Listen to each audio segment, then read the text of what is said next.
The jungle awakens, a symphony of chirps, calls, and rustling leaves.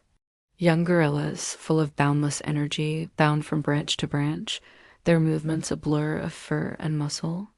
They pound their chests with pride, a deep, resonant asterisk thump thump thump asterisk echoing through the canopy. Watching from below is a small boy, his wide green eyes filled with a desperate longing to belong. This is Tarzan, now 7 years old, and more than anything, he wants to be one of them. He puffs out his own small chest, mimicking their confident posture. He slaps it hard with his palms. Asterisk, thump, thump, thud. Asterisk, the sound is thin, hollow, nothing like the powerful drumming of his gorilla family. The playful chase stops. All gorilla eyes turn to him. A moment of silence hangs in the air, thick and heavy, before it's shattered by a wave of laughter. Tarzan's cheeks burn with shame. He clenches his jaw, determined to prove them wrong. He scrambles after them, reaching for a thick vine.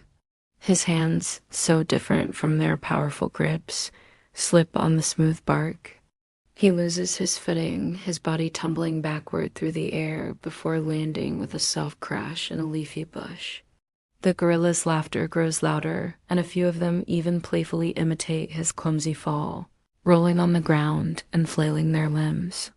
He pulls himself from the bush, leaves sticking to his hair, and retreats to the base of a great tree. He sits alone, pulling his knees tightly to his chest, the sounds of their fun a painful reminder of his failure. Shame clouds his eyes, a heavy weight in his small heart. Though he tried every day, Tarzan could never truly be like the others.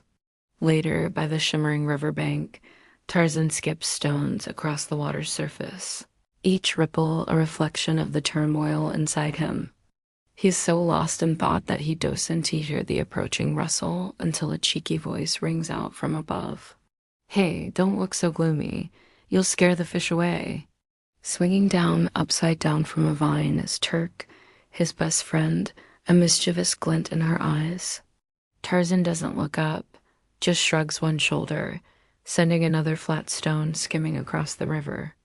Just as Terk opens her mouth to say something else, a loud crash erupts from the nearby bushes.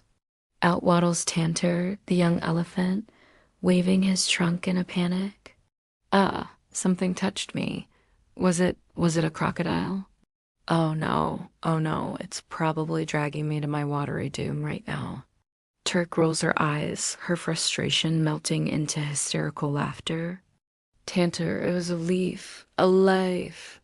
She manages to get out between giggles. Tarzan watches the exchange, and a small smile cracks his somber expression, the first real smile he's had all day. Terk notices immediately.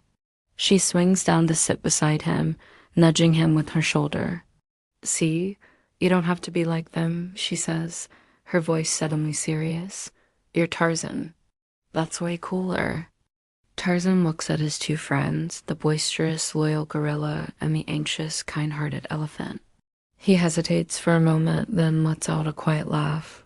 And for the first time all day, maybe for the first time in a long time, he doesn't feel so alone. Later that afternoon, the three friends find themselves in a grove thick with hanging vines, a natural playground dangling from the sky. Terk, ever the leader, claps her hands together. "Okay, new game, vine race. First one across to that big mango tree wins." Without another word, she grabs a vine and swings off, a fluid, effortless arc of motion. Tantor squeals, taking a nervous step back. "Are you kidding? I was born for standing on the ground." Solid, reliable ground. Tarzan watches Terk disappear into the foliage, his heart pounding a nervous rhythm. He grips a thick, dangling vine. He remembers the morning's failure, the stinging laughter. The other young gorillas have gathered nearby, their snickers already starting. He takes a breath and leaps. His first swing is clumsy. He spins wildly, his legs flailing, and he nearly loses his grip. The gorilla's snickers grow into open jeers. Humiliation burns, but then he catches Turk's encouraging wave from the halfway point. He lands, steadies himself, and takes a deep, grounding breath. He looks at the vine, not as an obstacle, but as an extension of himself. This time, he doesn't just jump. He runs, building momentum, and then he leaps, soaring into the jungle canopy. Everything changes. His body moves with the vines, not against them. He's not just swinging, he's dancing. He twists midair, flips from one vine to another, his movements fluid and graceful. Sunlight pours through the leaves, catching him in a golden glow. For a breathtaking moment, he seems to defy gravity, weightless, almost flying. He lands perfectly on the platform branch by the mango tree, his chest heaving, his body buzzing with adrenaline. Below, the crowd of gorillas has fallen completely silent. Then one of them starts to clap. Another joins in, and soon, the entire jungle erupts into cheers and amazed calls. Terk's jaw is on the floor. "Whoa," she breathes, swinging over to him. That wasn't just swinging. That was a performance. Tantor, who had been watching with his trunk over his eyes, peers out. "You look like the wind," he says in awe. Tarzan looks from his friends to the astonished faces of the gorillas. A wide, genuine smile spreads across his face, and a brilliant spark of pride ignites in his eyes. As the sun sets, casting long shadows and painting the sky in fiery shades of orange and purple, Tarzan swings high above the jungle. He's no longer clumsy or hesitant. He moves with a confidence that comes from deep within. Below, Terk and Tantor run along the forest floor, their voices carrying on the wind, cheering him on. He wasn't like the others. He couldn't pound his chest the same way or climb with their brute strength. And that was no weakness.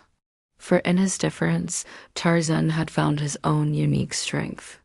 The view pulls back, showing the small boy against the vast, glowing sky, a silhouette dancing with the vines, his joyful laughter echoing through the trees of his magnificent home.